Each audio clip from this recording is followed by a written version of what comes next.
Aksidente ka na rin bang nakakagat ng buto ng kalamansi o ng lemon sa iyong kinakain? At biglang nawala ang iyong gana dahil sa mapakla at medyo mapait nitong lasa. Subalit huwag kang mag-alala dahil batid mo ba na maging ang mga buto pala nito ay nag-uumapaw sa sustansya. Mga buto na madalas ay tinatapon nga lamang at hindi natin pinapansin. Hello, what's up? Your best here. Sa videong ito ay ating alamin ang napakaraming benepisyo sa atin ng mga buto ng kalamansi, ng lemon o maging ng orange. Pero bago tayo magpatuloy, kung bago ka pa lamang dito sa ating channel, ay huwag mong kalimutan na pindutin ang subscribe button at ang notification bell at mag-follow na rin sa ating Facebook page upang lagi kang updated sa aking mga bagong uploads. Ang mga lemon o kalamansi ay popular dahil sa napakaraming rason. Ito nga ay mainam na pandagdag lasa sa mga pagkain. Mayroong mataas na vitamin C at mahusay na panlaban sa sipon. At panlaban rin sa napakarami pang mga karamdaman. Subalit ang mga buto nito ay naalis nga natin at itinatapon lamang. At hindi natin batid na maging ito man ay labis pa lang kapaki-pakinabang. Dahil maging ang mga buto nito, gaya ng laman, ay nag-uumapaw rin pala sa mga sustansya na kinakailangan nga ng ating katawan. Kaya naman halika at isa-isahin natin ang mga benepisyo nitong dala-dala. Ang mga buto ng lemon o kalamansi ay nagtataglay ng mataas na bilang ng mga flavonoids, limonoids, at mga dietary fibers. At ang mga compounds na ito ay nagsisilbing ang antioxidants sa ating katawan na upang makaiwas tayo sa ilang mga karamdamang kaugnay ng cancer, heart disease, at maging diabetes. Siguro nga ay isa ka rin sa gumagamit ng lemon o kalamansi sa pagpapanatili ng magandang kutis at makinis na balat.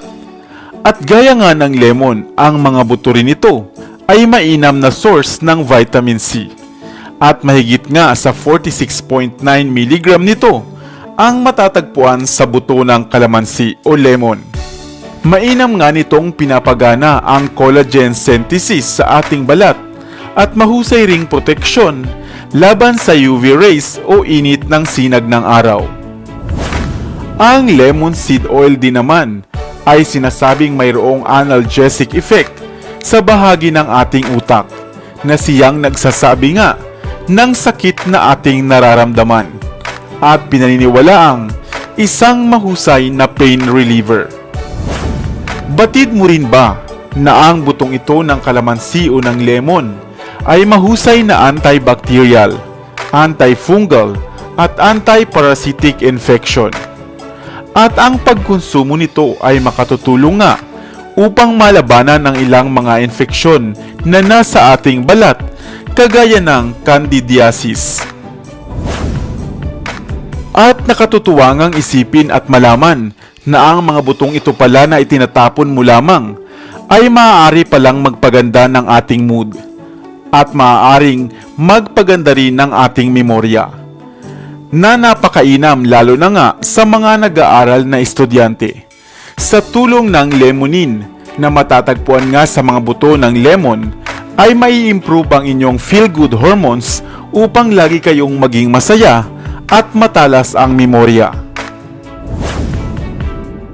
Ayon nga sa isang pag-aaral, ang lemon seeds daw ay isang potensyal na panlaban sa pagdami o pagmumultiply ng mga cancer cells sa ating katawan at upang tuluyan na ngang maiwasan ito. Ngunit papaano nga ba kakainin o ikukonsumo ang mga butong ito ng lemon o ng kalamansi? Marapat na kumain lamang o kumonsumo kayo ng 3 hanggang 5 piraso nito at hindi lalabis na maaari mo ngang ilaga at durugin kasama ng gatas o kaya ay ng tubig. Maaari mo rin itong ibabad sa tubig ng magdamag upang maalis at nang lumambot ang mga balat nito. Pagkatapos ay durugin ang laman nito at gawing paste at mainam nga itong isang cup sa mga nilulutong pagkain o mga ipinepreparang mga inumin. Subalit tandaan na kung allergic naman kayo sa kalamansi o sa lemon o iba pang mga citrus na mga prutas ay iwasan mo rin maging ang mga buto nito.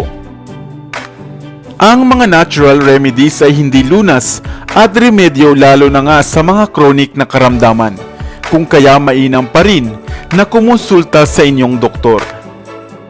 Ikaw, nakakagat ka na rin ba accidentally ng buto ng lemon o kalamansi sa iyong kinakain? Sana ay may bago kang natutunan sa videong ito. Iwan ka naman ng comment sa comment section sa ibaba.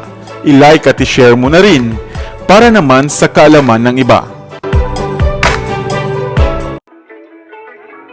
Dito na sa Best TV, tayo ay matuto. Utak mapuno ng bagong kaalaman. Dito na sa Best TV, tayo ay lumibot. Lihim na mundo ay ating matuklasan. Dito yan sa Best TV, dito yan sa Best TV, dito yan sa Best TV.